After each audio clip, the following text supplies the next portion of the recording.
Hey guys, tonight we drift into the smoky stillness of a hut deep in the northern forests of old Hokkaido, where the air clings with pine and bear fat, and the shadows tremble from firelight. You're lying on a mat of woven reeds, barely awake, when you hear it, a low hum, rhythmic, murmured like a secret too sacred to be said aloud. You turn, slowly, and see a hunched figure rocking gently beside a wooden cage. Inside that cage is a bear cub, and beside it sits an elder with eyes clouded not by age, but by memory. He's whispering to the animal. Not scolding, not soothing. Whispering, like one might to a guest who outranks them by 10 lifetimes. This bear isn't a pet. It isn't livestock. This is a kamui, a god walking among humans in shaggy disguise. And you're not just visiting this village. You're part of it now. You probably won't survive this. So, before you get comfortable, take a moment to like the video and subscribe, but only if you genuinely enjoy what I do here. Let me know where you're tuning in from and what time it is over there. I love seeing the global bedtime crew in action. Now, dim the lights, maybe turn on a fan for that soft background hum, and let's ease into tonight's journey together. The fire cracks. You sit up. You've been accepted into an Ainu koten, an old one, before modern borders cleave the world apart. The huts are low, thatched with reeds and bark, and the forest presses in like a patient animal. Outside, the other villagers are asleep or pretending to be, but in here, you're learning something sacred. You're witnessing the beginning of a year-long relationship between man and beast, spirit and skin. The bear cub barely opens its eyes as the elder murmurs again, almost shyly, into its fur. A gust of wind rustles the flap of the hut. The elder turns to you. He listens, he says, voice like dry paper. Even now, you don't know whether he means the bear or the god inside it. But you're not about to ask. The cub had been captured weeks ago, not hunted, no. Stolen from its mother while she was away, foraging or sleeping. It had cried the first night. The second night, it had howled. By the fifth, it was quiet. Now it watches with small black eyes that seem too aware, too deep. You begin to understand why the whispers matter. They're not for comfort. They're for acknowledgement. The bear is divine, and the Ainu people are very polite to their gods.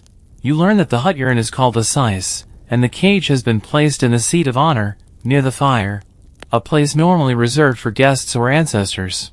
But the bear, they say, is both. The elder explains the whispering. Not in full, he never says what he actually whispers, but you gather enough. They're messages to the spirit world. Apologies for the capture. Blessings for the bear's time in human care. Promises that it will be honored, not caged in cruelty. The gods forgive, he says, but they remember. The air smells of soot, pine sap, and the faint, sour edge of fermented millet wine. You're handed a bowl. The drink is thick and strange, and one sip later your cheeks feel warm, your spine looser.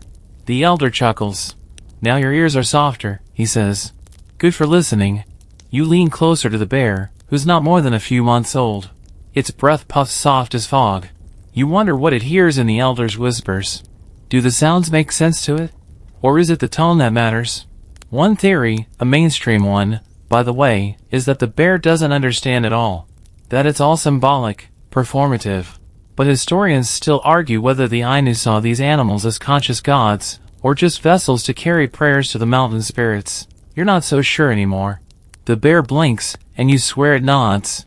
A woman brings in a handful of pine branches and sweeps the floor around the cage, not with haste but with reverence. Every movement is deliberate. You've seen ceremonial dancers with less choreography. The gods don't like dust, she tells you with a wink. Neither do bears. Outside, the night is full of snow hush and owl wings. Inside, the whispers continue. The elder tells the bear about the river's salmon run, about the new moon rising, about how the children laughed today when the dog stole someone's sock. He tells the things a friend would say. Or a worshipper. Or both. A child peeks into the hut, sleepy-eyed and dragging a carved bear toy. Did you tell him the story yet? The child asks the elder. The one about the bear who came down riding lightning. The elder smiles but shakes his head. Not yet. That's for later. When he's ready. You lie back down on the mat, head spinning with wine and whispers. The bear settles too, curling like a massive dog, though it's still small enough to be cradled. It lets out one soft grunt. You could swear it sounds amused. Later, after the fire fades and the elder begins to snore, you stay awake, listening to the wind in the trees, to the bear breathing, to the echo of words meant not for you, but for something older, deeper, hidden just beneath the fur. The god in the cage is patient and listening, and you've just begun to learn its language. The next morning begins not with roosters or shouting, but with the creak of wood and a low humming outside. You open your eyes to see the bear cub blinking at you from its cage, as if it never slept. Its eyes are clearer in the daylight, round and oddly soft, but not dull. No, there's too much calculation in there for that. It watches the door flap, waiting. You follow its gaze. A middle-aged woman, wrapped in layers of embroidered cloth stitched with spirals and sharp zigzags, walks in carrying a flat stone bowl of warm water. She nods at you, then kneels beside the cage. And then, she begins to clean the bear. Not wash, mind you. Clean. With fingers dipped in oil and ash and pine needles, she massages behind the ears, down the limbs, under the jaw. The cub shifts once, snorts, then settles.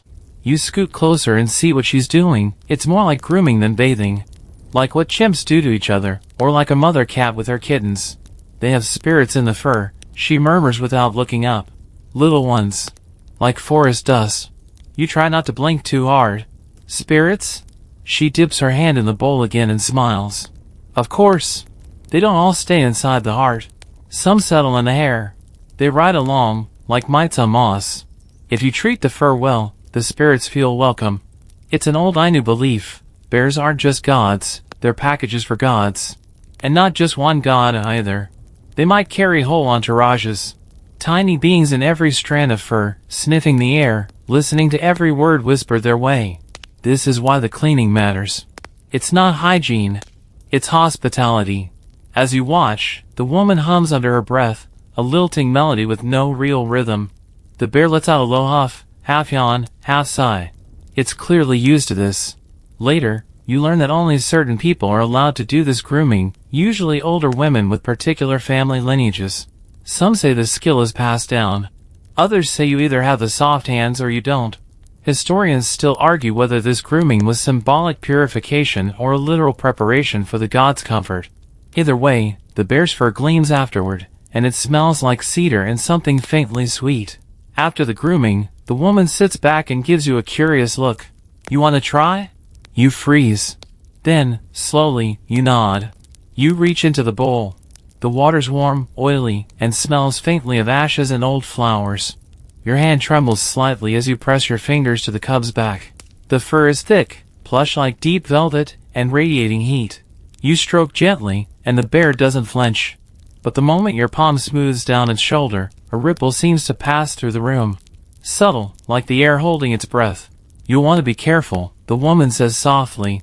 If the spirits like you too much, they might follow you home. You pause mid-stroke. She grins. It's a joke, probably. Outside, the village comes alive. Someone's chopping wood, rhythmically, almost musically. A few children run past the hut giggling. You catch snatches of conversation. Someone's complaining about fermented millet not being strong enough. Someone else is asking if the bear will grow to be a mountain breaker. Back in the hut, the elder returns with a bundle of dried salmon and sits near the fire. We feed him next, he says. He eats before we do. The bear snorts as if on cue. You help prepare the meal, strips of fish, handfuls of berries, and a weirdly sweet rice gruel. The bowl is placed inside the cage with the same solemnity you'd expect from a temple offering. And then, the bear eats eagerly, but not wildly. It chews like it knows it's being watched. He knows, the elder says, watching the cub intently. He always knows. You're beginning to think you know too. There's something behind the bear's eyes that makes you feel less like an observer, and more like a participant.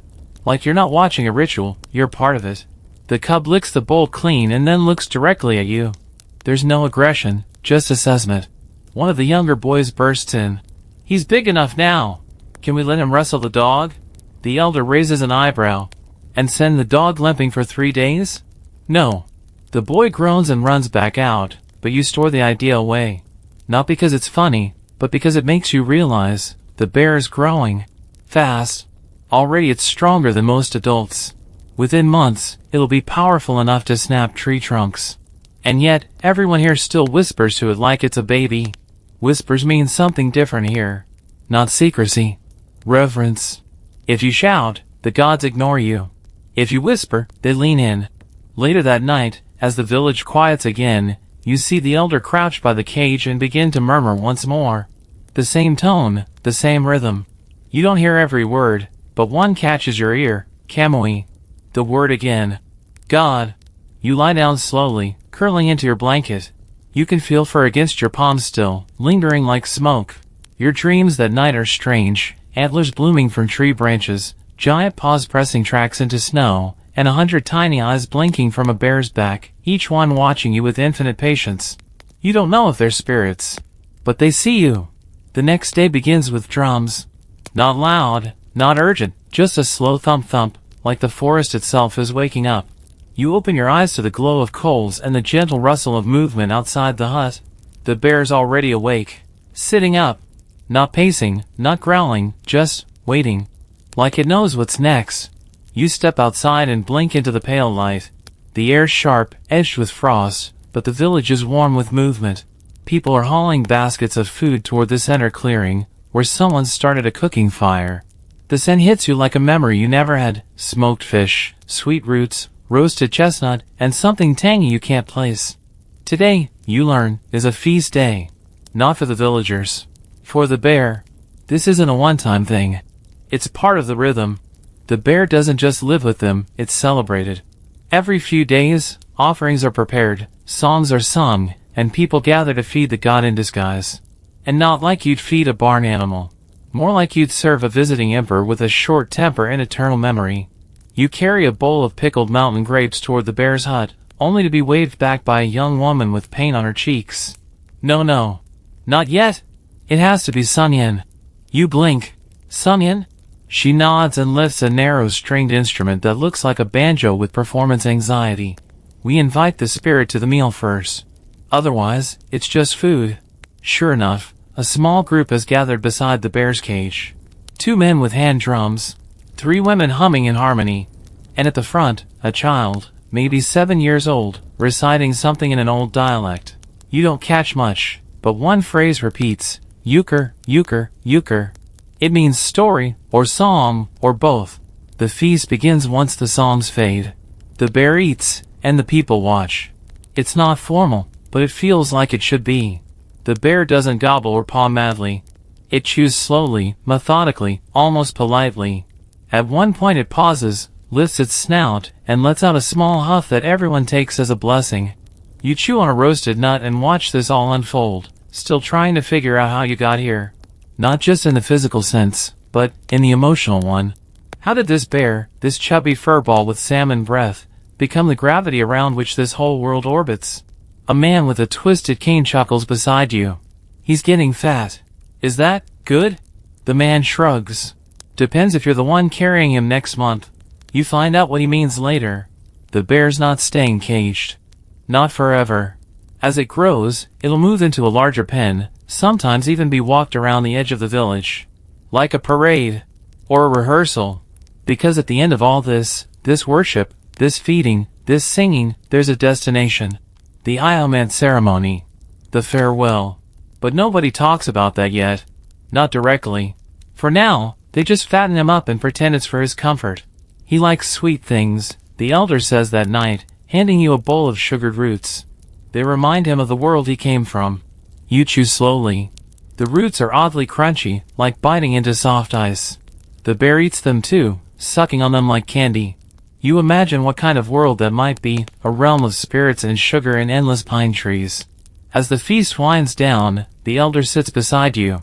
You know, we believe the bear brings messages when he comes. That his arrival means something. Like a sign? He shakes his head. Like a letter. A letter from the gods. But they don't write in words. They write in fur and hunger and breath. You nod, though your brain is halfway to sleep. The fire crackles. The bear burps. Somewhere, a child giggles. And then the elder leans closer and adds, but some messages, we're not supposed to understand. You glance at the bear. It's licking honey from a carved dish, eyes half-lidded. You want to believe it's just enjoying dessert. But something in its posture feels thoughtful. That night, in the longhouse, the people sing again. Not loudly. Just enough to reach the bear. A lullaby with no real words, just vowel sounds and breath. You lie on your mat, eyes closed, listening. You imagine the sound curling around the cage, weaving through the beams, soaking into the floor. The bear doesn't make a sound.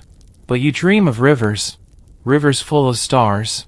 Historians still argue whether these feasts were symbolic tribute or simply ritual fattening for the bear's eventual sacrifice. Some say it was spiritual diplomacy. Others, more bluntly, call it ritual livestock prep with divine flair. But they never slept next to the thing. They never heard the way its breathing matched the drums. They never saw the way the firelight danced in its eyes when someone whispered into its fur. You did! And now you can't stop wondering what it heard, what it understood, what it remembered. By now, you're used to the whispering. Not just the elders, everyone does it. Whispered greetings when they pass the bear's cage. Whispered thanks after leaving food. Whispered apologies when stepping too close or too loud. You even catch one of the children whispering a joke through the slats, followed by a muffled giggle. The bear simply blinks. You could swear its eyes narrow just slightly, like it's in on it. It's not superstition. It's etiquette. You whisper to the bear because you'd whisper to any visiting god. And here, everyone assumes the bear is listening. Always. And maybe even judging a little. But it's not just that the people whisper, it's what they say. You crouch beside the elder again, watching his lips move, low and steady. This time, you catch fragments. Names. Place names you don't recognize. Old names, probably from before the trees you see were even saplings. You ask what he's saying. He shakes his head. Not for you. Why not? Not for me either. He gestures toward the bear. Only for him. You sit in the quiet for a while. And then, tentatively, you ask the question that's been nibbling at the edge of your brain like a cold draft. Do you think the bear understands? He doesn't blink. He remembers. That's not the answer you expected. Remembers what? Everything. You stare at the bear. It's dozing with one paw twitching, nose tucked into its chest. Looks harmless. Adorable, even. Like something you'd expect on a tourist postcard if tourist postcards were handwritten on bark. The elder continues. We whisper because loud words are for humans. Bears hear the quiet ones. The deep ones. The words that were first spoken before mouths learned to shout. There's a long pause. Then he adds, also, he doesn't like yelling. Makes him grumpy. There it is. A little joke to remind you not to fall too far into the mystic abyss. But even so, you get the sense the bear does hear something that you don't. Not just sound, but tone. Meaning. Regret. Some historians suggest the whispering was a form of psychological reassurance, for the people, not the bear. That whispering made the villagers feel closer to a god without the risk of offending it. A kind of spiritual ASMR. But others argue it was something more primal. A belief that divinity was attuned to softness, not bravado. Historians still argue whether the Ainu viewed whispering as communication, confession, or communion. You think about that later as you sit beside a group of women weaving. One of them sings softly to her shuttle. Another hums into her fingertips as she knots a patterned sash. You ask if they're just entertaining themselves. They smile and shake their heads. He listens, one of them says, nodding toward the general direction of the bear's hut, even though you're nowhere near it. A younger weaver leans in. When we weave, we hum to hide the sound of the threads breaking. You furrow your brow. Why would you hide that? Because the gods don't like broken things.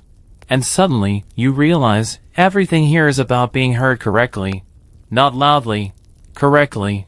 So the whispering isn't weakness. It's precision. That night, you find yourself drawn to the bear again. Alone this time.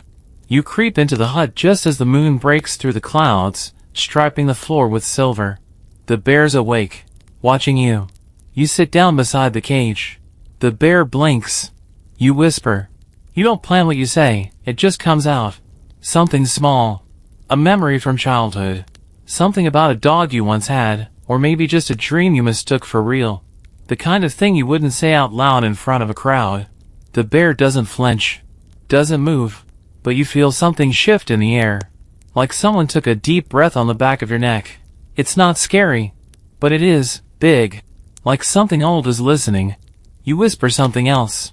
This time, about your fear of not belonging here. Not really. Not the way the others do. The bear lets out a soft grunt, almost like a sigh. Then lies down again. You take that as permission to stay. A few nights later, a new story is told around the fire. It's one of those stories that everyone pretends is myth but tells too carefully to be fiction. It's about an elder long ago who whispered something to a bear, and the bear whispered back. Whispered how, you ask? A woman with a laugh like crushed leaves replies, not with his mouth. Then how? With a dream. You wait, thinking someone will elaborate. They don't. They just keep chewing their smoked fish and smiling like they know something you don't. But you dream that night. Of teeth. Not sharp and hungry, but enormous and made of mist.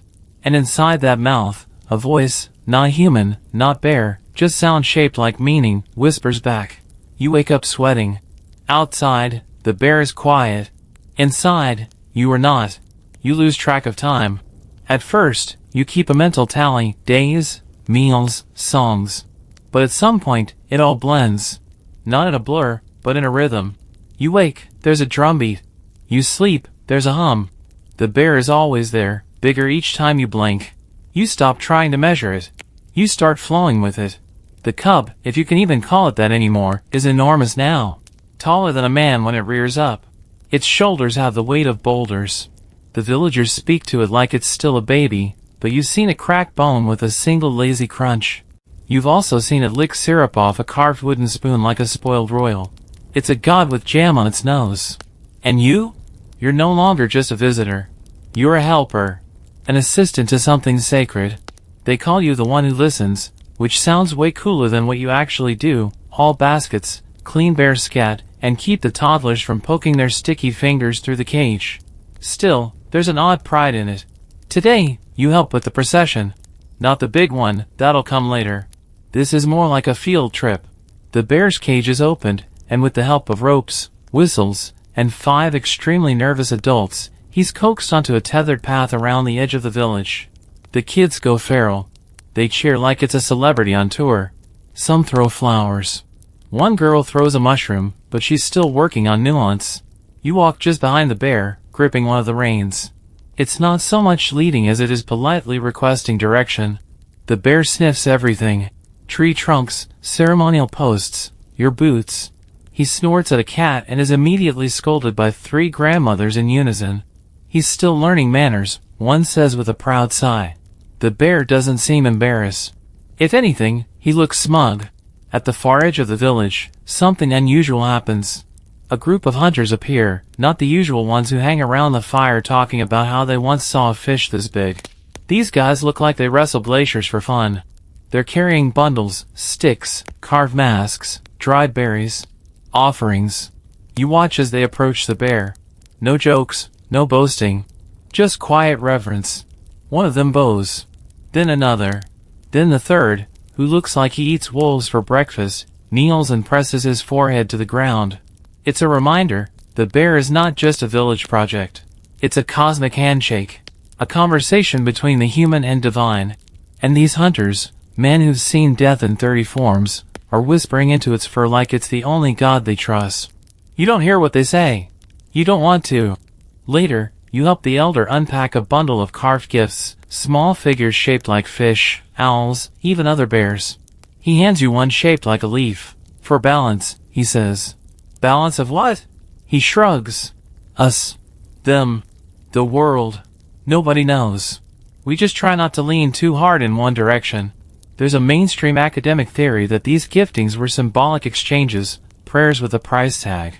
Others say it was a ritualistic way of showing gratitude, or bargaining for future hunts. Historians still argue whether the bear itself was viewed as the god, or just the messenger for a whole boardroom of divine entities. You're leaning toward messenger. Because sometimes, when the bear locks eyes with you, it feels like it's listening to someone else.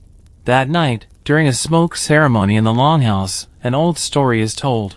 It's about a bear who once grew so beloved, so fat, so full of whispered secrets, that he refused to die. Not violently. Not at all. When the time came, he simply walked into the forest and vanished. No one ever found him. But sometimes, the storyteller says, people hear breathing in the fog. Someone laughs.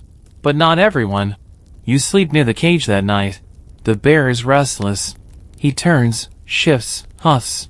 You dream of being carried, up a mountain, across a river, over the stars. You don't remember who's carrying you. Only that the fur is soft, and the heart beneath it beats slow and steady. You wake to silence. Then a rustle. And then, something odd. The bear is looking at you. Not just at you. Into you. Not hungry. Not angry. Just seeing. He lets out a low noise. Not a growl. Not a whimper.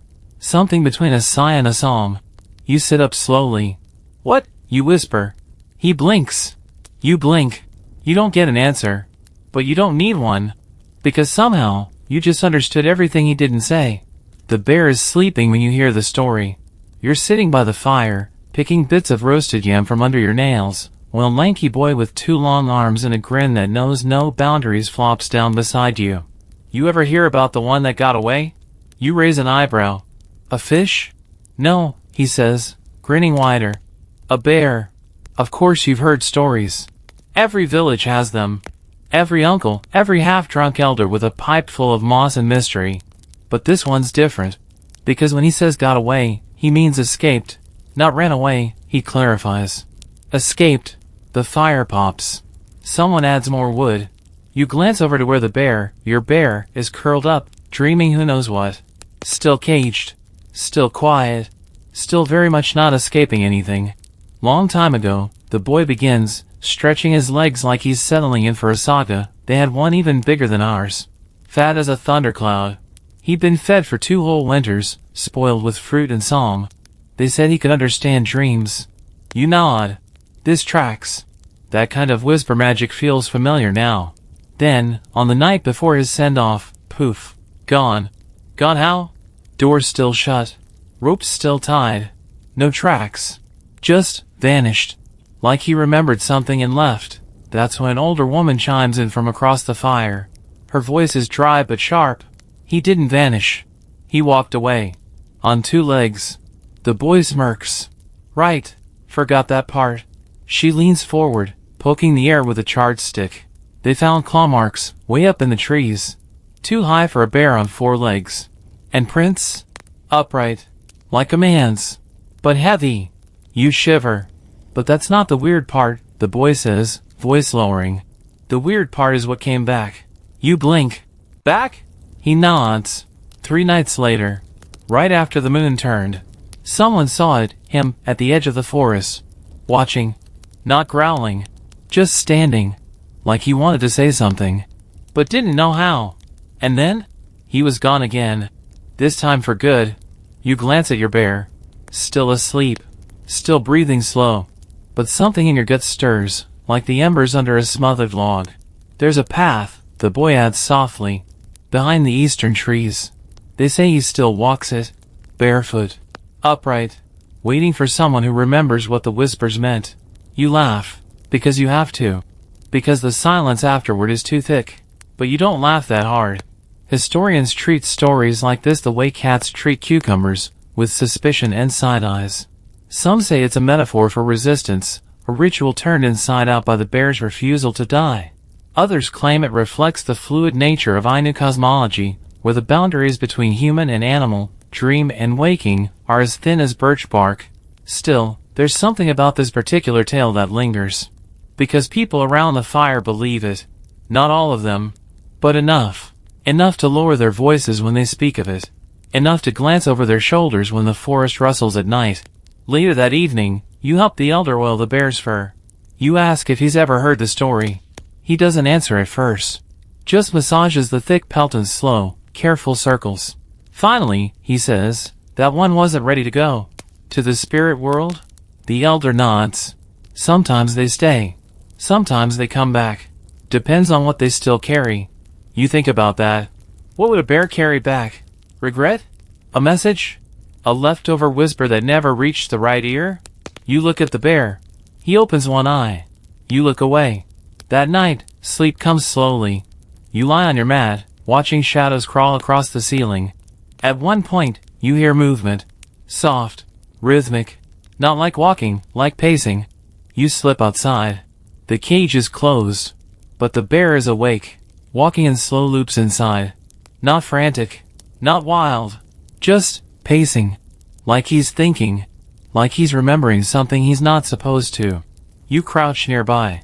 Hey, you whisper. You planning on walking out too? The bear doesn't look at you. But he stops. Just for a second. Then he turns. And you swear he smirks.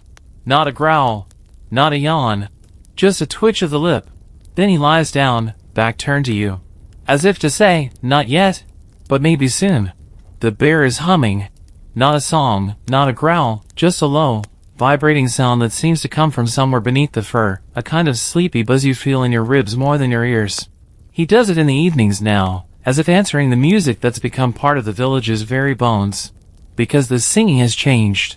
It's no longer just lullabies from the elders or playful chants from the kids. Now it's something richer, layered. Like the forest itself has started humming along. You hear it most clearly at night. There's no ceremony scheduled. No big event. Just the longhouse lit with flickering oil lamps and the air scented with cedar. And music. Real, practiced music. A trio of women sit cross-legged near the central hearth, weaving rhythms through their throats like golden threads. One of them holds a mouth harp that pulses with every tap of her fingers. Another keeps time by tapping her heel against a hollowed log. Their voices rise, fall, ripple. You're not sure when it started. Maybe after the last feast. Maybe after the story of the bear who walked away. But now, every evening, the women gather. And they sing to the bear. Not at him. To him. The melodies change depending on the moon's shape. Some are soft and swaying, like water cradling driftwood. Others build with low pulses, something between a heartbeat and a warning. And sometimes, just sometimes, the bear hums back. It's unsettling at first. Then mesmerizing. You ask the elder about it. He's plucking feathers from a crow for something ceremonial and doesn't look up when he replies. He likes to remember. Remember what? Where he came from. And what he's carrying. The phrasing is familiar now, and still cryptic. You've stopped expecting clear answers. There's an old woman who sings differently from the rest. Her voice is almost cracked from age, but still strong. She never opens her eyes while singing. When you ask why, she says, if you see the god, you forget the song. That's not a metaphor. At least, you hope it is. One night, a new tune begins. It's unfamiliar even to the elder. The singers glance at each other mid-verse, confused but continuing. Their eyes flick to the bear. And that's when it happens. He stands. Not rushes. Not rises in defense. He just stands. On all fours first, then slowly shifts his weight until he's towering. The entire longhouse seems to tilt. The fire flickers, unsure if it wants to stay. The youngest children stop chewing. One even drops a yam, which feels borderline blasphemous. And then the bear lets out a sound, not a roar. A note. Deep, perfect pitch, somewhere between throat and chest. It blends with the music. It is music. No one speaks afterward. The fire dies down.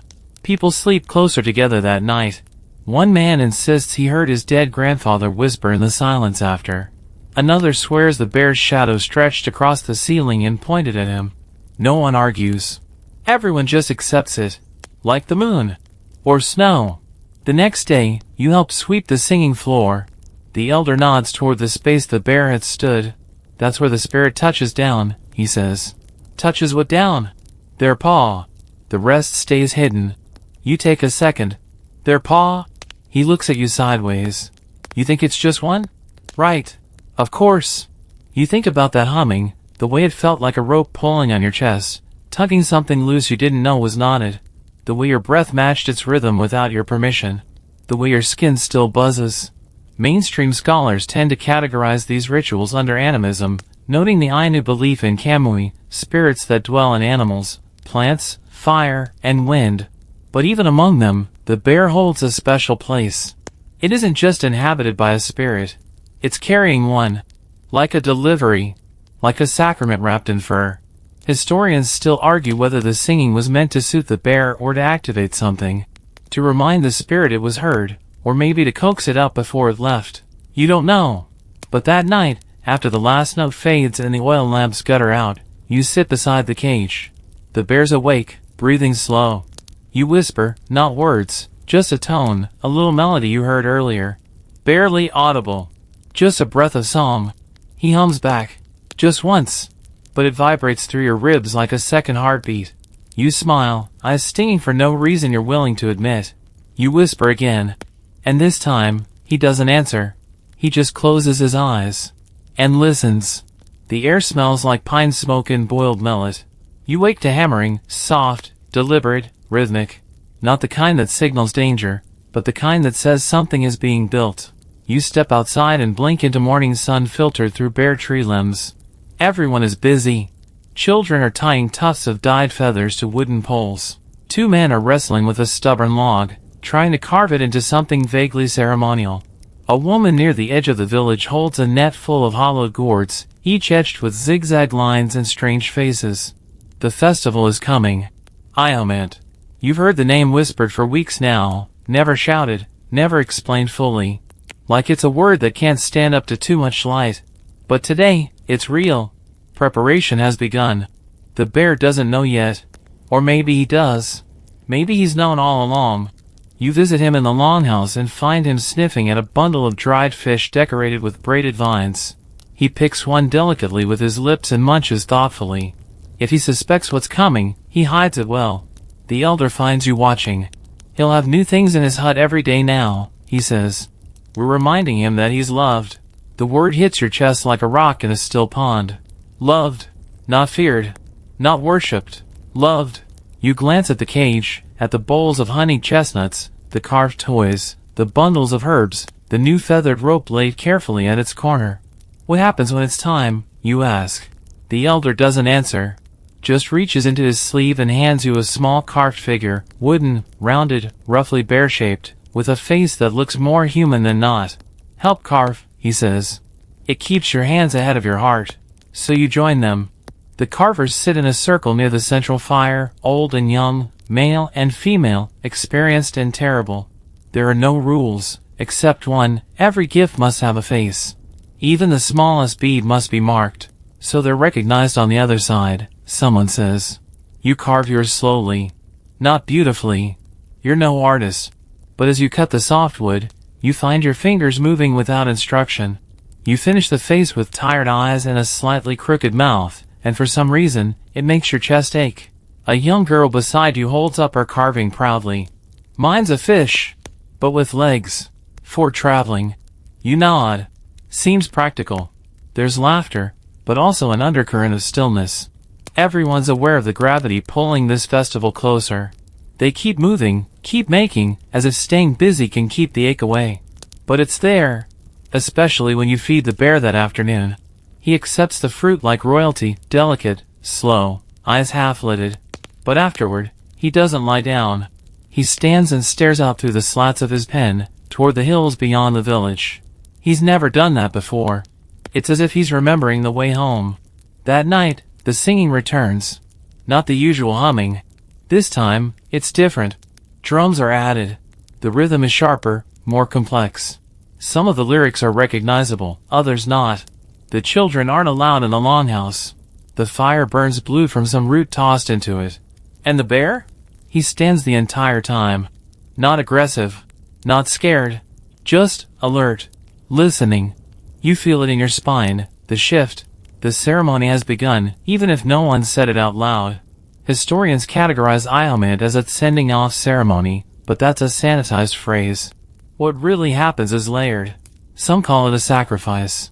Some, a graduation. The bear is honored, fed, loved, then released to the spirit world through ritual death.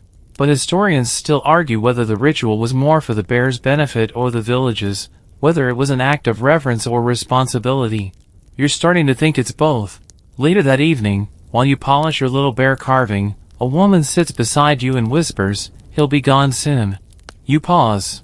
"How soon?" She shrugs. "When the moon finishes its breath." That's not a measurement you can chart on a calendar. She leans over and kisses the top of her carved figurine. "I named mine Turu. He's going with the bear, so he won't be alone." You look at yours. You didn't name it, but you will. You glance at the bear's hut. You can't see him from here, but you can feel his presence like heat from a distant fire. There's a weight now in every movement, in every breath. The villagers speak more softly. The children draw bare faces in the dirt with reverent care. No one mentions tomorrow. But everyone feels it pulling closer. And still, the bear hums. Not often. Just once in a while. But always at the same note, like a chord plucked by invisible fingers. You begin to hum it too, under your breath, while you carve. It helps. The whispering sharpens. Not louder, never louder, but heavier. Weighted. You hear it in the pauses between work songs, in the hush that follows laughter, in the way the villagers linger outside the bear's hut without going in. The festival is still days away, or so they say, but the air's different now. You catch yourself whispering more, even when no one's around. Especially then. It's night when you hear the first argument. You're dozing near the central fire, fingers wrapped around a cup of warm barley drink, when two voices rise from the shadows just beyond the outer huts. Not yelling, no one yells here, but tight, sharp-edged words, flung like small knives under breath. You slip closer, careful not to crack twigs. It's two hunters. One, broad-shouldered and swaying slightly from drink, says, "It's not right anymore." He knows too much. He watches. The other, lean and scarred like an old spear, replies, "That means it worked. He is a god now." The first scoffs. "He was always a god. Doesn't mean we have to kill him to prove it." You hold still. The fire behind you crackles like it's eavesdropping. "This isn't killing," the second man says. "It's returning. That's the point. Maybe once. But not now." The scarred one sighs. "You've been whispering too much. Got your heart tangled." That silences them both. Eventually, they drift off in separate directions. Neither notices you. The next morning, you see the broad-shouldered man offering a bowl of berries to the bear. He doesn't smile. Doesn't say anything. But before he leaves, he whispers into the bear's fur. You wonder what changed his mind. You ask the elder about the argument. He doesn't look surprised. Some think the gods shouldn't be sent away. That once they come, they should stay. And you? He shrugs. I think gods don't like getting too comfortable. The village keeps preparing. Every tree is draped with ribbons. Symbols are painted on posts, spirals, bear prints, waves. Children carry sticks carved into the shape of paw prints, pressing them into snow to show the way home, as they put it. But the doubts don't go away. At night, around the fire, you hear it again, soft voices questioning, turning over the same thought like a worry bead. Does he know what's coming? Should we still do this? What if he chooses to stay? One older woman, who normally spends her days arguing with the chickens, says something that stays with you. He's changed us more than we've changed him. No one replies. But the silence that follows is loud. There's always been debate around the ethics of Iomet. Some modern scholars label it ritualized cruelty, unable to reconcile love and death in the same breath. Others argue that the ceremony was never about control, but recognition, a respectful farewell to a spirit that agreed to walk among mortals for a time. Historians still argue whether the bear's fate was fixed from capture or shaped by its time with the people. You find yourself wondering the same thing. One morning, you see something strange. A child, no older than 5, walks right up to the bear's cage. No one stops her. She presses her nose to the slats and says, clear as water, I love you. I hope your next place has more berries. Then she leaves. The bear watches her go. You stay with him that afternoon, just the two of you. He doesn't pace anymore. Doesn't hum. He just rests. Watches. His eyes are calmer, but deeper. Like a well you could fall into. You find yourself whispering again. Not anything special. Just a thought you didn't want to carry alone. Something about a person you miss. Something you've never said aloud. When you finish, the bear blinks slowly. That's enough. That night, someone knocks over a cooking pot during rehearsal. It clangs loud, startling the children, and, briefly, the bear. He lets out a sharp grunt. Not angry. Not scared. Just reactive. The whole longhouse falls silent. Then someone laughs. Then another. And then, the strangest thing, you laugh too. The tension cracks open. And for a moment, it's just a village again. Preparing for something bittersweet, yes. But also together. Warm. Real. Later, the elder tells you, it's always like this. Every year. Someone wants to stop it. Someone wants to rush it. Someone dreams of keeping him. But in the end, the path is walked. Even if he knows? The elder places a hand on your shoulder. especially if he knows. That's what makes it sacred. He doesn't run. He waits. You think about the bear's stillness. Not resignation. Readiness. That night, as the stars burn cold and high above, you pass the bear's cage one last time before sleep. He's awake, watching. And for the first time, you don't whisper. You just nod. And he blinks once. Slow. Like he understands. The cold settles heavier tonight. It's not the usual kind, the crisp air that smells like ice and bark, but something deeper. A cold that feels ceremonial, intentional, like the wind itself has joined the ritual. The fire burns longer in the longhouse, and no one mentions going to bed. Even the children stay up, eyes wide, clinging to their older siblings and swaying to the slow, steady thrum of the drums. The bear is inside, too. No longer in the smaller hut. Tonight, they've moved him to the center of everything. No more cage. Just a wide enclosure made from polished wooden stakes lashed together with vines and painted cord. It's still a barrier, but it feels more like a stage than a pen. He lies there, awake, watching the flames dance on the beams above. The elder places his pipe down and says, quietly, this is the night before his release. You nod. You've heard that phrase before. Release. They never say death. Not even the children. He'll get his last whisper soon, the elder adds. The oldest one. The most important. What does it say? The elder doesn't answer. Just looks at the bear. You notice something different. Not in the bear, but in the people. The way they sit. The way they look at him, not as a god now, or a visitor, but almost as a friend. The kind you know is leaving, but you can't ask to stay. No one sings tonight. Instead, they tell stories. Each person, in turn, steps forward to the edge of the enclosure, kneels, and shares something. Not grand myths. Not dramatic tales. Just moments. Personal. Quiet. One woman talks about her mother's hands, how they smelled like nettle and fish skin. A boy tells a story about a fox he tried to befriend that kept stealing his socks. An old man, so wrinkled he looks carved himself, admits he once tried to make a musical instrument from frozen bear dung, and that it worked. For one note. Laughter ripples, soft and warm. And all the while, the bear listens. He doesn't move, but his eyes follow each speaker, blinking slowly, deliberately. There's no sense of threat anymore. No sense of confusion. Only presence. Deep, rooted presence. You've never seen a creature hold space like this. Then, finally, the elder stands. He's holding something wrapped in cloth. He approaches the enclosure without fear, kneels, and begins to unwrap the bundle. Inside is a long, slender flute, carved from bone, smooth as river stone. He raises it, touches it to his lips, and begins to play. The sound is breathy. Simple. A melody so old it doesn't feel like music, it feels like memory. And then he begins to whisper. You can't hear what he says. No one can. That's the point. The words are not for the village. Not for you. Only for the bear. He leans in close. His lips barely move. The whisper stretches longer than you expect. Minutes, maybe. Or an hour. Time slows. And the bear? The bear doesn't blink. Doesn't move. Just listens. You feel something tightening your throat, and it isn't just sadness. It's awe. You realize in that moment the weight of this exchange. This is the goodbye that's been building all year. This is the true ceremony, the moment when everything spoken, sung through, and sung around is folded into a single thread and handed back to the god it came from. And then it ends. The elder leans back, places the flute gently at the bear's side, and stands. He does not bow. He does not speak. He simply walks away. And now you know, the whisper has been delivered. The bear lowers his head.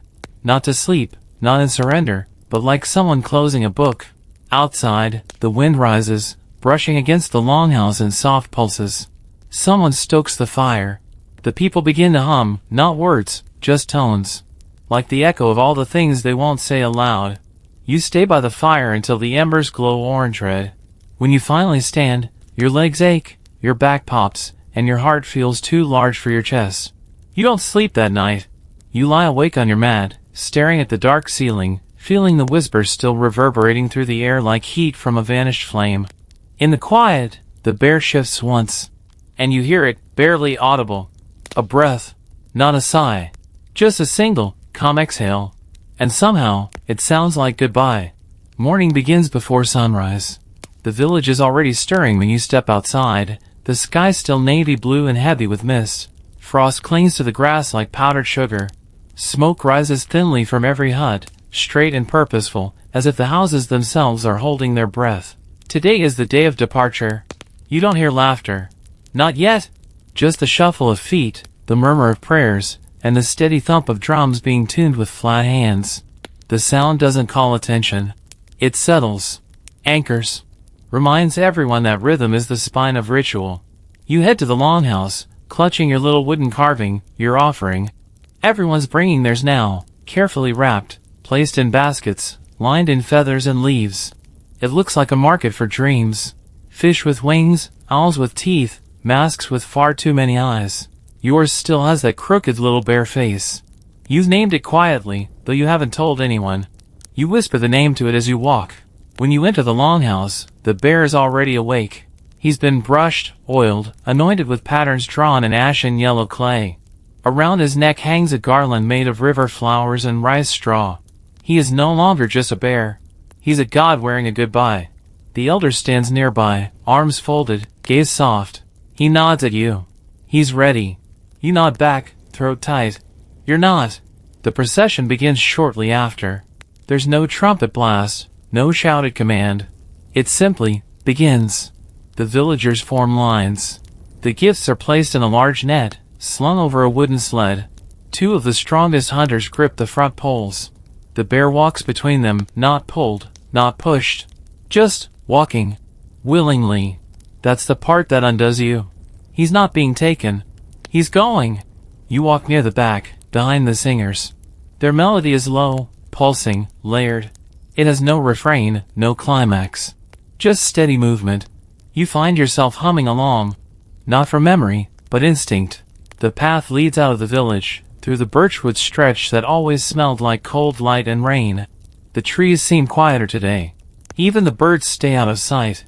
The drums slow with every step. You can feel something gathering. Pressure. Expectation.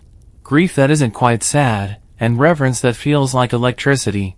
You crest a small hill and see it, the clearing. The place of departure. It's not dramatic. Just a wide ring of flat earth encircled by stones and cedar stakes adorned with hanging charms. The kind of place that would mean nothing to anyone else. But to you, it might as well be the altar of the universe. The villagers spread out around the ring. The bear steps into the center. Someone begins to speak, the elder, or perhaps one of the ceremonial priests. The words are ancient, formal, woven with metaphors so thick you lose track of meaning. That's okay. Meaning's not the point. It's the motion. The gifts are brought forward, one by one. Each person kneels, places their carving or token in a growing pile near the bear, and whispers a few words. Some are long. Some are just a breath. Some are silent. You wait your turn. Your legs feel weak. You kneel before the bear, press your carving down gently into the grass, and whisper the name you gave it. The bear watches. And blinks. Once. It's enough. You rise. Now the final gestures begin. The ritual dances. The circling of the fire. The releasing of smoke into the sky from burning herbs. One child throws her hands up in the air and squeals with joy, perhaps not fully grasping what's happening, or maybe understanding it better than all of you. Everyone laughs, gently. The mood softens for a breath. Then the final act. The hunter steps forward with the sacred bell. It's decorated with charms, polished smooth with use, and laid across his arms like it weighs more than iron. The arrows are ceremonial, fletched with golden feathers, the tips blunted but laced with symbols drawn in red ink. You feel the shift in the air. It's not dread. It's arrival. Everyone grows still. The bear stands calm, proud, facing the forest. Then the elder steps forward, one last time. He whispers again. But this time, the whisper doesn't fade. It expands. You feel it echo inside your chest, though no sound reaches your ears. You swear the bear hears it too, because in that moment, he lifts his head and releases a sound like nothing you've ever heard. Not a roar. Not a grunt. A call. It's soft. Resolute. A farewell spoken in the language of gods and animals and everything in between. The arrow flies. The bear falls, not like a sack of meat, but like a tree with purpose, slow, sure, dignified. No one cheers. No one cries. There is only breath, and wind, and a stillness so perfect, even the sun seems to pause. The smoke comes first. Not thick, not choking, just a thin ribbon rising from the ceremonial pyre, winding its way up into the pale sky like it's searching for something. Or someone. You watch it in silence, your carving clutched in both hands. Everyone stands ringed around the clearing. The bear lies in the center, wrapped now in white cloth, covered with herbs and flowers. His paws are placed together, as if in prayer. He looks asleep, except the silence is too absolute. The gifts are added next, you're carving among them. One by one, they're placed atop and around the bear's form, the winged fish, the owl mask, the mossy gourd with a smile etched into its face. You see the little girl's traveling fish again. Its wooden legs are tied with bright thread. She places it with solemn care. Then come the flames. They don't leap. They unfold. Firewood, resin, dried reeds, it all takes slowly, respectfully, like the flames themselves know what this moment is. You expect the smell of burning hair, of death. But instead, it smells like pine, sage, and something faintly sweet. Like old honey. People start to hum again. No rhythm this time. Just a soft drone, rising from throats like incense. You feel your own voice join it before you even realize. Not singing, just holding sound. As the fire deepens, the elder steps forward with a bundle of charms. He casts them into the flames one by one. Some pop. Some melt. One bursts into bright sparks that make the children gasp. Then he speaks, louder than before, but still gentle. We thank the visitor, he says. We return him with full belly and warm memory. We send him not as prisoner, not as beast, but as honored kin. A murmur of agreement rises. The villagers bow their heads. You look back at the fire. The bear's shape is fading now, slowly, quietly, folding into ashen embers. The gifts burn with him, until it's no longer clear what was fur and what was wood and what was carved from memory. Someone behind you begins to weep. Another begins to laugh. Not mockingly. Not in denial. Just softly. Like they remembered a private joke shared with the god before he left. A toddler wanders too close to the fire and is gently scooped up. Her mother presses her close and says, "He's flying now." Historians debate this moment intensely. Some call it a performative closure ritual, psychological theater designed to resolve collective grief. Others insist it's sacrificial, meant to honor a cosmology where gods require release through death. Historians still argue whether this was meant to elevate the bear or to restore balance between seen and unseen worlds. You don't argue anything. You're just quiet. The flames begin to fade after hours. People feed them slowly, keeping them alive but gentle. There's no rush. Everyone knows it's not just about fire, it's about presence. You don't let a god leave without walking him all the way to the gate. Eventually, ashes rise. They shimmer in the cold air, caught in shafts of sunlight and drifting like lazy moths. You feel something loosen inside you. A knot you hadn't known was there. A small breeze picks up. Someone points, not up, but out, at the forest. You turn, and for the briefest moment, you see something standing at the edge of the trees. Large, still, shadowed. You blink, and it's gone. A few others murmur. Did they see it too? Maybe. Or maybe you all needed to. The elder doesn't look surprised. He walks to the edge of the clearing, picks up a handful of ash, and scatters it into the wind. He walks now, he says, where he wants. Later, you help clean up. Not to erase, but to honor. To tuck the moment back into the earth like the last page of a story. You return to the village with the others, following the same path you walked that morning. But it feels different now. Not heavier. Not lighter. Just emptier.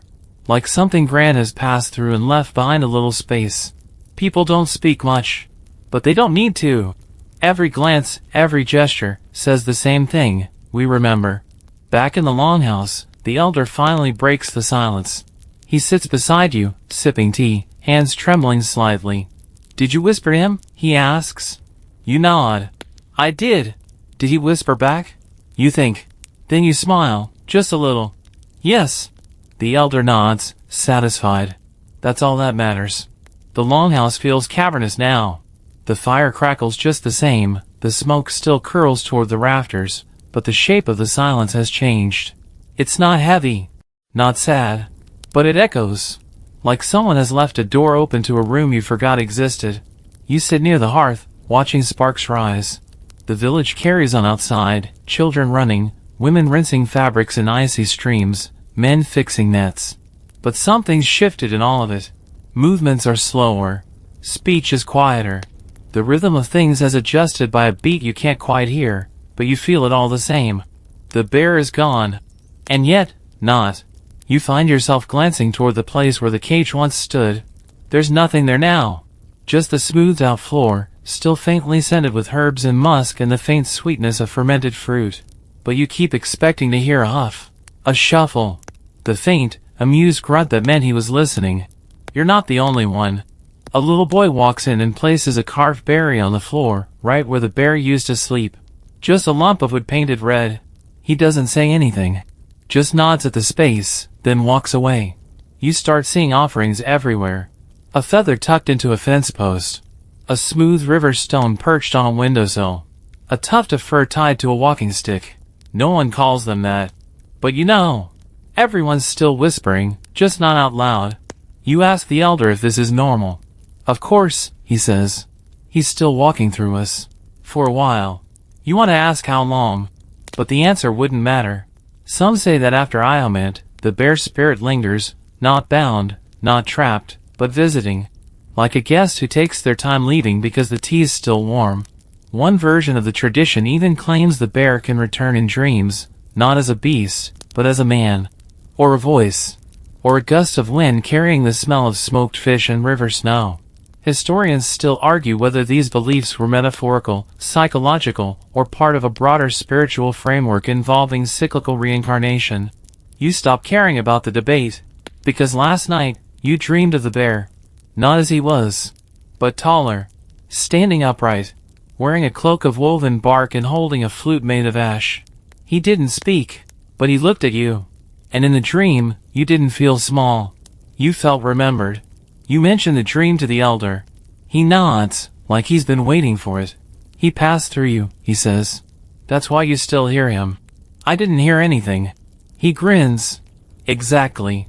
That afternoon, you helped prepare a meal, not for a feast but for a normal day.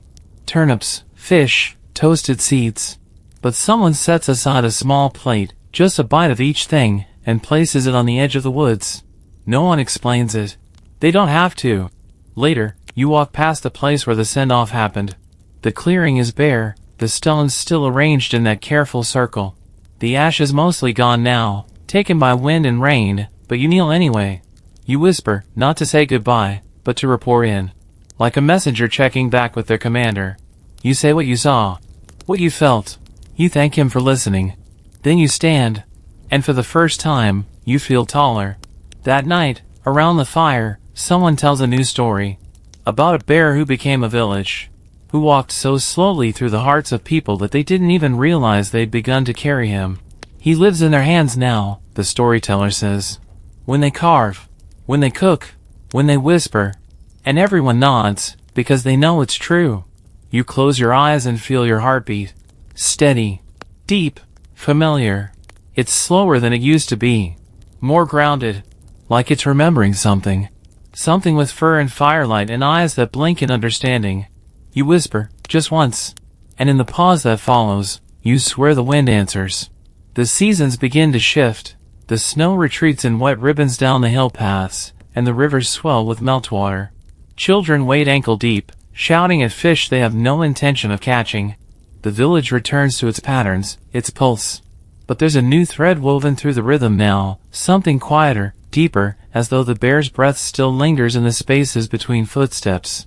You find yourself walking the bear's old route around the village, retracing the path he once took with his handlers.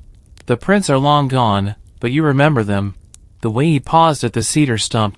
The way he turned, always, just before the berry bushes. You walk it like prayer beads, one slow step after another. And there, on a rock near the stream, you see it, a paw print. Fresh. Too large for a dog. Too real to be a carving. You bend down and touch it. It's damp. Could be a trick of the water, sure. Could be a prank, but it feels like a signature. A hello. You don't tell anyone. You don't need to. Because 2 days later, someone else leaves a bowl of fermented fruit on the stump. No one says a word. The elders begin whispering again, more frequently now. Not to a caged god, but to the air. To the trees. Into the weave of reed mats, into the stir of cooking pots. You hear one old man whisper to a fish before throwing it back. Another to his knife before using it. The logic is simple. If the bear heard, maybe others do too. Maybe everything listens, if you speak soft enough. The songs shift again. No more laments. Now they're sprightly, sharp-edged with laughter. There's even dancing, clumsy, joyful, full of stamping feet and shouted verses. The kind of dancing you do when something sacred has passed through you and left behind a spark. You dance too, even though you have no idea what you're doing. And every time you trip or sway too wide, someone claps and yells, "He's still watching." You trip more often, just to hear it. One night, you visit the elder's hut and find him mending a fishing net. He's humming. Do you miss him? You ask. He doesn't look up. No. You blink. No? I don't miss what hasn't left. He pulls the thread through slowly, carefully. He's just walking a little farther ahead now. But we're on the same path. You sit with that. It doesn't feel like a riddle. It feels like fact. There's an ancient belief among some Ainu families that the spirits of released bears return as guardians, not to hunt, but to dwell. In walls. In trees. In the backs of dreams. Historians still argue whether this was symbolic or literal, but you already know where you stand. You felt it. The first rain of the season comes gently, barely more than mist. But it makes everything smell sharp and alive. You walk through the woods, boots squelching in mud, and hear something large moving nearby. Not crashing, just moving. Softly. With purpose. You don't chase it. You just listen. You whisper something without thinking. Just a hello. And the forest answers with a gust of wind that smells like fur and wet bark. When you return to the village, someone has carved a new figure. It's a bear, yes, but taller, standing upright, eyes wide, mouth open in song. It's placed near the longhouse entrance, beside the elder's walking stick. No one knows who made it. Or maybe they do and aren't saying. But everyone smiles when they pass it. You smile too. That evening, after dinner, the children gather to play the whispering game. It used to be nonsense. Gibberish passed from ear to ear until the final message was hilariously wrong. But now, they whisper stories. Little tales. About a bear who stole the moon and put it back upside down. About a bear who turned into fog to sneak into people's dreams and tickle their toes. About a bear who lives in a tree and grants wishes if you leave him fish wrapped in moss. You sit and listen. And the whole time, the fire crackles. The wind brushes the walls. And it feels like someone else is sitting nearby. Listening too. The day you leave begins like any other. No farewell fanfare, no ceremony. Just dew on the grass, breakfast bubbling in the pot, and the soft creak of doors opening to the morning. The village breathes around you, steady and warm. The same as always. Except you're different now, and it's not subtle. Your hands move with rhythm. Your ears catch sounds you used to ignore. The hush of footsteps in moss, the flutter of fabric when someone whispers over stew, the way the wind sometimes sounds like a voice too old to need language. You pack what little you have. The carved figurine the elder gave you months ago. A folded scrap of cloth embroidered with a paw print by a child who never said a word about it.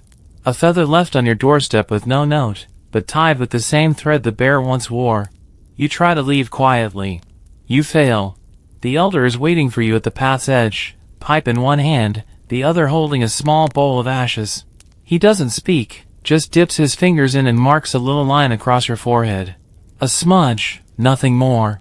For memory, he says. You nod, swallowing something that's far too large for your throat. A few villagers approach, each in their own way. One offers you a roasted root in a bundle of leaves. Another simply taps your shoulder, then walks away. A child places a pebble in your hand, then runs off giggling. You don't ask why. You just pocket it. The elder walks with you as far as the birch trees, where the bear used to pause, always. He stops there too. Do you still hear him? He asks. You don't hesitate. Yes. He smiles like you've passed a test no one told you were taking. He'll walk with you a while, he says. He likes people who listen. Then he turns back toward the village, whistling something old and slow. You keep walking. The forest feels fuller now, not with noise, but with presence. The trail is faint, but you follow it without thinking. Your feet know where to land.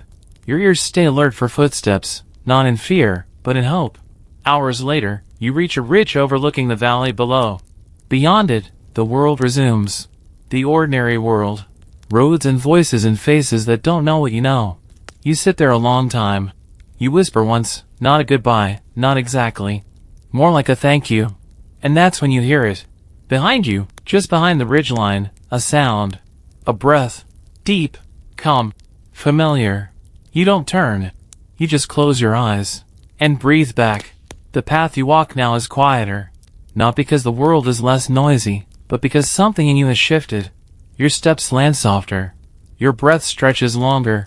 The rhythm you learned, the one set by drums and humming and heartbeats wrapped in fur, it follows you. The bear's gone, yes, but not lost.